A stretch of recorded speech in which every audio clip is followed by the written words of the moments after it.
Hello students, good morning everybody. Coordination complexes के इसके पहले वाले लेक्चर में हमने stability of the coordination complexes study किया था। Today our topic for discussion is theories of bonding in coordination complexes. The metal ligand bonding in coordination complexes has been described by two different theories. First theory is the valence bond theory, that is abbreviated as VBT, while second theory is crystal field theory, that is abbreviated by CFT. So let us see one by one. What does it mean by valence bond theory? What are the assumptions of valence bond theory? We will discuss in this lecture. So let us see first one, that is VBT, valence bond theory.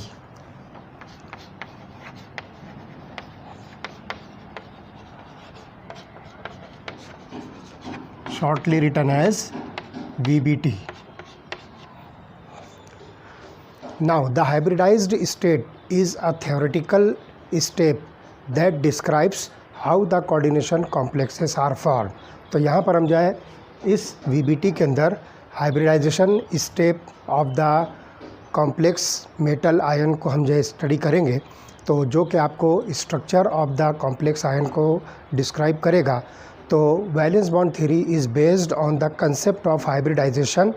The hybridised orbitals neither exist nor be detected स्पेक्ट्रोस्कोपिकली।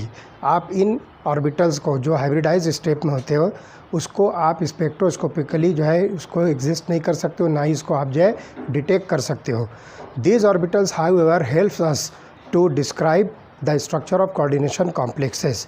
अब यहाँ पर आप देखिए कि what are the steps involve for describing the bonding in the coordination complexes using valence bond theory.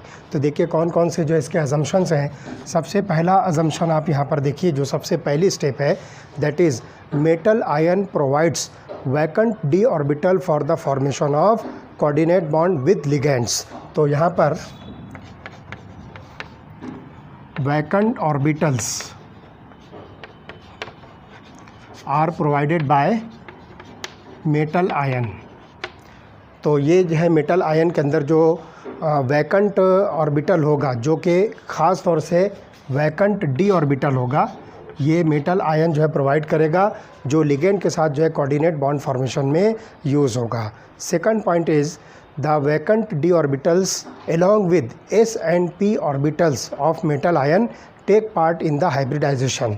तो यहाँ पर आप देखिए कि जो हाइब्रिडाइजेशन होगी, इस हाइब्रिडाइजेशन के अंदर मेटल आयन का डी ऑर्बिटल और उसके साथ एस एंड पी ऑर्बिटल्स भी जो है इन्वॉल्व होंगे। along with d orbitals, s and p orbitals are also involved in the hybridization of central metal ion। Third point जो होगा, the number of vacant orbitals formed is equal to the number of ligand donor atoms surrounding the metal ion, which equals the coordination number of the metals। तो यहाँ पर आप देखिए कि जो number of vacant orbitals होंगे जो metal ion के अंदर जो है फॉर्म हो रहे हैं, ये actually number of ligand donor atoms होते हैं। अगर मोनोडेंटेड लिगेंड हुआ तो यहाँ पर जो है उतने ही नंबर ऑफ़ वैकेंट ऑर्बिटल्स होंगे। अगर बायडेंटेड लिगेंड हुआ तो जितने नंबर ऑफ़ डोनर एटम्स होंगे उतने ही ऑर्बिटल्स होंगे। तो फॉर एग्जांपल अगर आपके पास जो है 3 बायडेंटेड लिगेंड है, तो हर बायडेंटेड लिगेंड के अंदर जो है 2-2 डोनर एटम्स होते हैं। तो नंबर ऑफ़ वैकेंट ऑर्बिटल्स यहाँ पर जो मेटल आयन के अंदर होंगे वो 6 होंगे, जिसमें 3 लिगेंड्स जो बायडेंटेड हैं वो अपने 2-2 डोनर पॉइंट से इलेक्ट्रॉन पेयर जो है डोनेट करेंगे। इस तरह से 6 वैकेंट ऑर्बिटल्स अवेलेबल होंगे, और एक्चुअली यही इसका जो है कोऑर्डिनेशन नंबर होता है जो सेंट्रल मेटल आयन का हम सजेस्ट करेंगे। Okay, overlap between vacant orbitals of the metal and filled orbitals of the ligands leads to the formation of metal ligand coordination bond. तो यहाँ पर आप देखिए कि जो मेटल के वैकेंट ऑर्बिटल्स होते हैं, ये जो है लिगेंड के फील्ड ऑर्बिटल के साथ ओवरलैप होंगे,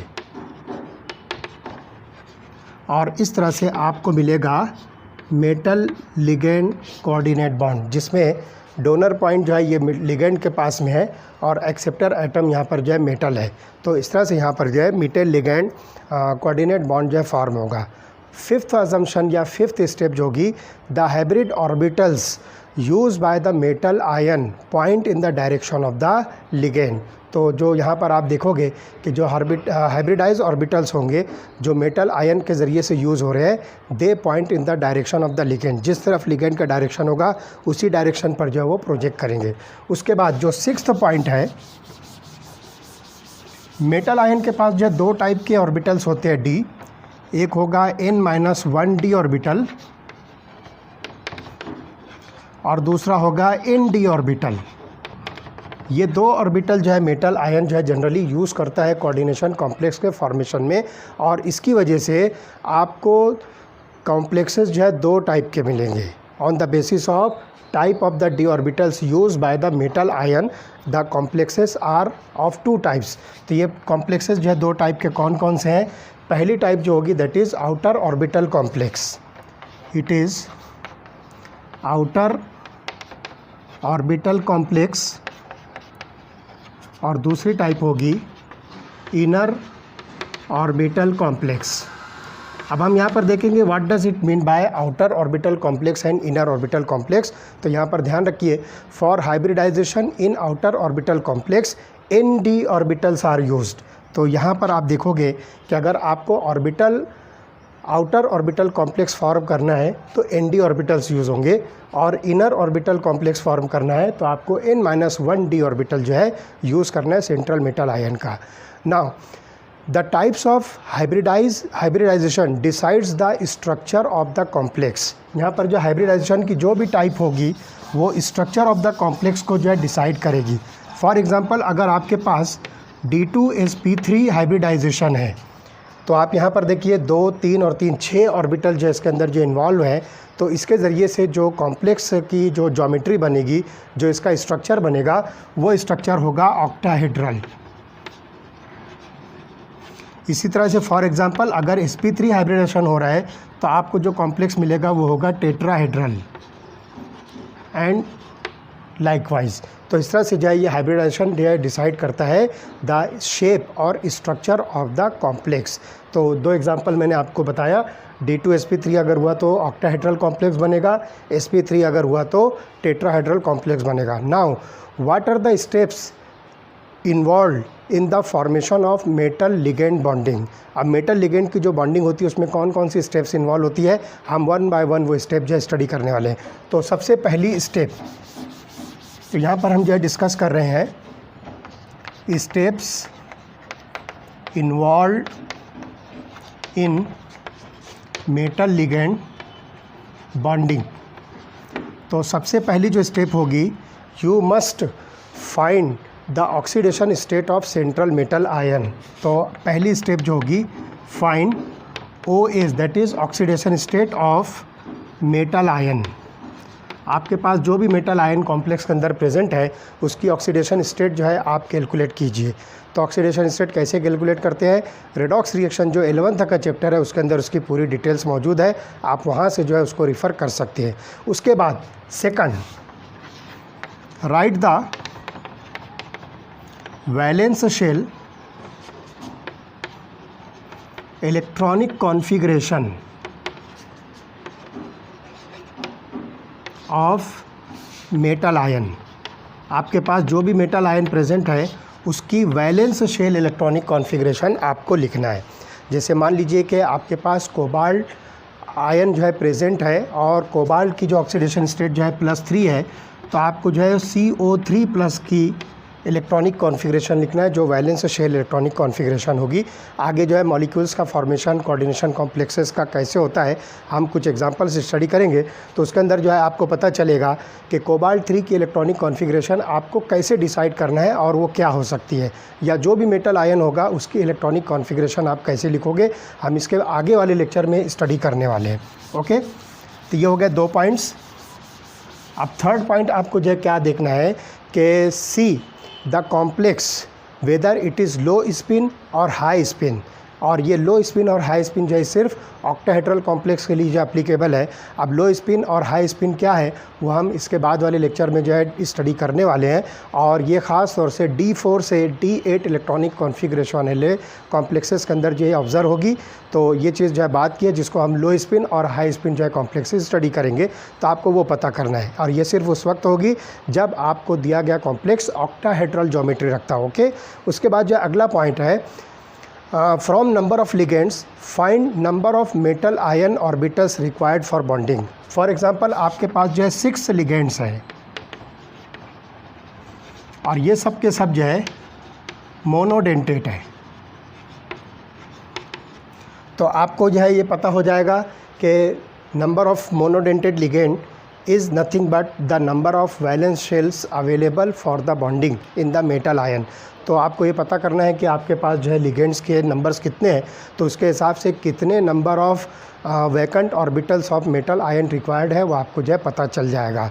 identify the ligands of metal ion available for hybridisation and the type of hybridisation involve.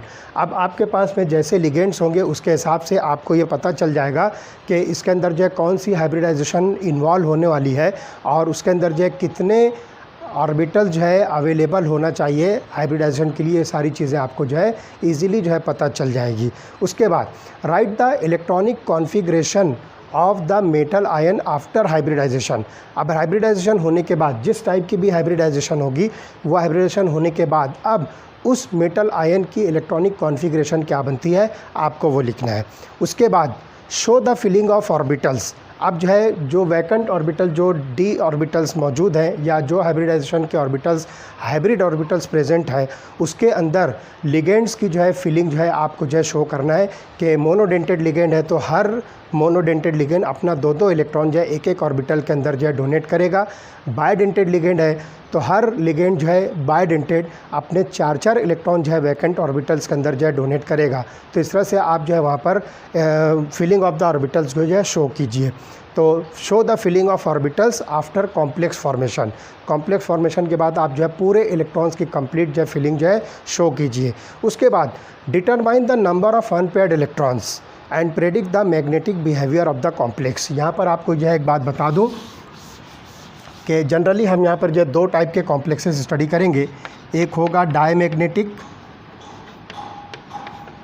और दूसरा होगा पैरामैग्नेटिक। तो ध्यान रखिए डायमैग्नेटिक के अंदर ऑल इलेक्ट्रॉन्स आर पेयर्ड। जितने भी इलेक्ट्रॉन्स यहाँ पर होंगे, मान लीजिए 10 इलेक्ट्रॉन है तो 5 पेयर्स आपको मिलेंगे, तो all the electrons are paired. तो उस कॉम्प्लेक्स को आप कहिए कि ये डायमैग्नेटिक कॉम्प्लेक्स है। और अगर कुछ अनपेयर्ड इलेक्ट्रॉन्स मिलते हैं, any unpaired electron is present, तो आप उस कॉम्प्लेक्स को जो है नाम दीजिए कि वो पैरामैग्नेटिक है। फॉर एग्जांपल आपके पास जो है डी ऑर्बिटल 5 टाइप का है, सी फॉर एग्जांपल दिस वन, और इसके अंदर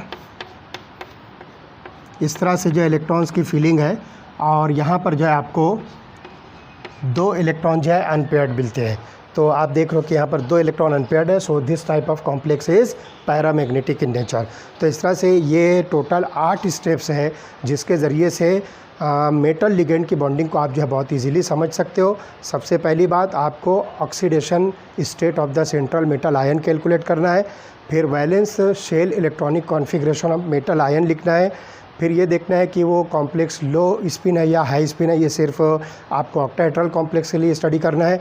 उसके बाद जो है नंबर ऑफ लिगेंड्स पर से आपको कितने ऑर्बिटल्स मेटल आयन के रिक्वायर्ड है वो देखना है। फिर उसके बाद जो है अवेलेबल ऑर्बिटल्स फॉर हाइब्रिडाइजेशन आपको ये फाइंड आउट करना है मेटल आयंस के अंदर। उसके बाद आपको देखना है कि इलेक्ट्रॉनिक कॉन्फ़िगरेशन आफ्टर हाइब्रिडाइजेशन आपको लिखना है। उसके बाद जो है filling of the orbitals after complex formation show करना है। फिर उसके बाद आपको ये देखना है कि उस कॉम्प्लेक्स की मैग्नेटिक प्रॉपर्टी क्या है, मैग्नेटिक बिहेवियर क्या है। अगर सारे इलेक्ट्रॉन पेयर्ड हैं तो आप उसको डायमैग्नेटिक कहिए, अगर एक भी इलेक्ट्रॉन अनपेयर्ड आपको मिलता है तो आप उसको पैरामैग्नेटिक कहिए।